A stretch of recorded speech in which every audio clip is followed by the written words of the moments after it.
તો આણંદના પૂર્વ કાઉન્સિલર અને કોંગ્રેસ નેતા ઇકબાલ ઉર્ફે બાલાની હત્યા બાદ તેઓના સેવાકીય કાર્યોને જીવંત રાખવા માટે આણંદની ફેથ હોસ્પિટલ ખાતે રક્તદાન કેમ્પ યોજવામાં આવ્યો,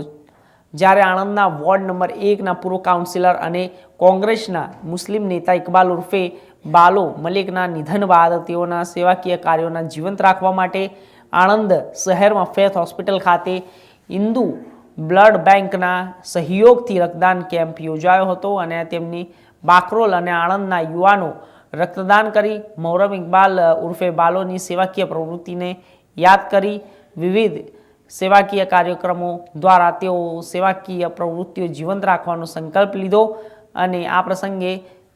કાર્યકર્સ આસિમ ખેડાવાળા અને ડૉક્ટર સમીર મલિક, મુન્નાભાઈ તેમજ અસ્પાનાળાના અગ્રણીઓ મોટી સંખ્યામાં ઉપસ્થિત રહ્યા. મારું નામ આસિમ ખેડાવાલા.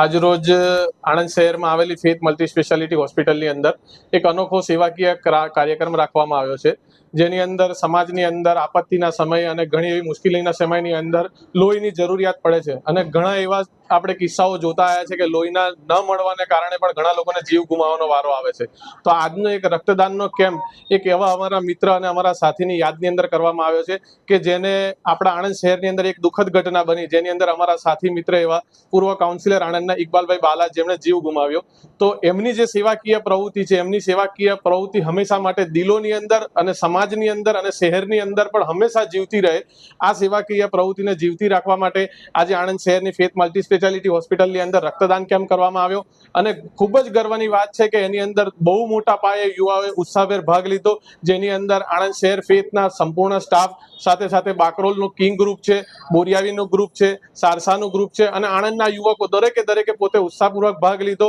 અને ઉપરવાળાનો ખૂબ જ મોટો શુકર છે કે આ સેવાકીય પ્રવૃત્તિની અંદર હાલ અત્યારે 55 થી વધારે યુનિટ એકત્ર થઈ ચૂક્યું છે અને હજુ પણ ઘણા બધા યુવાનો જે લાઈનની અંદર ઊભા છે. એટલે આજનો અમારો ટાર્ગેટ છે કે અમે 75 થી વધુ યુનિટ આજે ડોનેટ કરીશું અને જે અમારા મિત્ર જે